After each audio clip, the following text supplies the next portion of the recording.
Guys, अगर आप मेरी तरह कार्स, स्पेशली स्पोर्ट्स कार्स के दीवाने हैं तो एक इंटरेस्टिंग फैक्ट है मेरे पास आपके लिए। क्या आपको पता है कि Audi, Bentley, Bugatti, Lamborghini, Porsche, Skoda, Ducati ये सातों कंपनियां जो कि स्पोर्ट्स व्हीकल बनाती हैं वो अलग अलग कंपनियां नहीं हैं, बल्कि इन सातों कंपनियों को एक ही कंपनी ओन करती है। इनकी मदर कंपनी एक ही है और उसका नाम है वॉक्सवैगन। जी हाँ गाइस, वॉक्सवैगन के अंडर ये सातों स्पोर्ट्स व्हीकल कंपनियां आती हैं।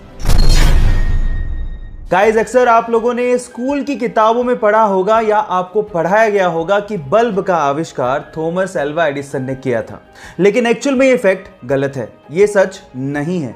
थॉमस एल्वा एडिसन ने तो सिर्फ इतना बताया था कि बल्ब को ज्यादा देर तक कैसे जलाया जा सकता है। एक्चुअल में बल्ब का आविष्कार जोसेफ स्वान ने एडिसन से पहले ही कर दिया था। गाइस, आज तक आप लोगों ने छोटे या फिर इतने बड़े साइज के ही चूहे देखे होंगे, लेकिन आज मैं जिस प्रजाति के चूहों के बारे में आपको बताने वाला हूं, उनके साइज को सुन के और उन्हें देख के आप लोग हैरान रह जाएंगे।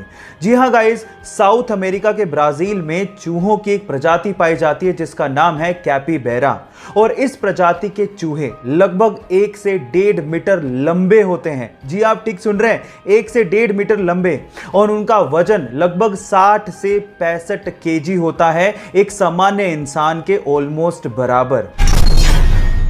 दुबई दुनिया के सबसे अमीर देशों में इसका नाम आता है। यहाँ के लोगों के पास पैसा भी बहुत है। मैं मानता हूं कि आप पैसों से बहुत कुछ खरीद सकते हैं, लेकिन अच्छी सेहत शायद नहीं।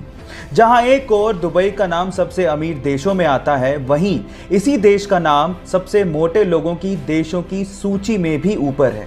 और इसी प्रॉब्लम को दूर करने के लिए वहां की गवर्नमेंट ने अपने मोटे सिटीजन्स के लिए एक स्कीम निकाली है। इस स्कीम के मुताबिक अगर कोई मोटा सिटीजन अपना 1 किलोग्राम वजन कम करता है तो गवर्नमेंट की तरफ से उसे 2 ग्राम सोना दिया जाता है। इससे अच्छा मोटिवेशन और क्या हो सकता है। गाइस, हार्डवर्क और सक्सेस के लिए पागलपन किसे कहते हैं, ये आप सदी के महान बॉक्सर मोहम्मद अली से सीख सकते हैं। मोहम्मद अली ये कहते हैं कि जब भी वो सिटअप करते थे तो वो सिटअप को शुरू से काउंट नहीं करते थे, वो सिटअप्स को तब से काउंट करना शुरू करते थे जब सिटअप्स उनकी बॉडी में पेन शुरू कर देता था। जी हाँ गाइस, वो ये कहते हैं कि इसी से ही असल में आपको आपकी बॉडी का स्ट्रेंथ और पावर का पता लगता है। महान लोग ऐसे ही महान नहीं होते, उनकी सोच उनकी महानता की निशानी होती है। गाइस, ये वाकया सुन के आपको कैसा लगा चैट सेक्शन में लिखना मत भूलिएगा। गाइस, ये घटना है दिल्ली के इसी लॉकडाउन के पीरियड की, जब एक ठेले वाला अपने ठेले पे फ्रूट्स बेच रहा था, लेकिन थोड़ी देर के लिए उसे किसी काम के लिए ठेले को छोड़ के जाना पड़ा।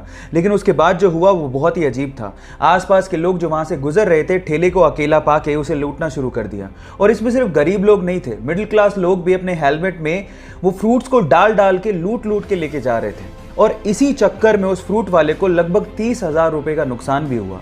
लेकिन किसी बंदे ने इस लूटने की घटना को कैमरे में कैद कर लिया और उसे इंटरनेट पे डाल दिया। लेकिन जैसे ही इंटरनेट पे डाला गया, लोगों को बहुत दुख हुआ और लोगों ने ये ठानी कि इस ठेले वाले की हेल्प की जाए। और उसके बाद ऑनलाइन कंट्रीब्यूशन किया गया और लगभग 8 लाख रुपए, जी हाँ आप ठीक सुन रहे हैं, लगभग 8 लाख रुपए का ऑनलाइन कंट्रीब्यूशन करके उस ठेले वाले को दिया गया। गाइस, जब भी आपको नींद भगानी होती है तो या तो आप चाय पीते हो या कॉफी। लेकिन मेरा सवाल यह है कि क्या आपको यह पता है कि वर्ल्ड की सबसे स्ट्रॉन्गेस्ट कॉफी कौन सी है और उसको पीने के बाद आप कितने दिन तक सो नहीं पाओगे? डोंट वरी, मैं आपको बताता हूं। उस कॉफी का नाम है डेथ विश कॉफी। जी हाँ गाइस, डेथ विश कॉफी, जिसमें नॉर्मल कॉफी के मुकाबले 200 गुना ज्यादा कैफीन होता है और उसे पीने के बाद लगभग 3 दिन तक आप सो नहीं पाओगे। और एक्चुअली ये कॉफी उन बच्चों को जरूर काम आ सकती है जो कि पूरे साल तो नहीं पढ़ते, लेकिन एग्जाम की रात को उन्हें पढ़ने की आदत होती है, तो शायद उनको बहुत काम आ सकती है। ये इंटरेस्टिंग फैक्ट जान के आपको कैसा लगा चैट सेक्शन में लिखना मत भूलिएगा।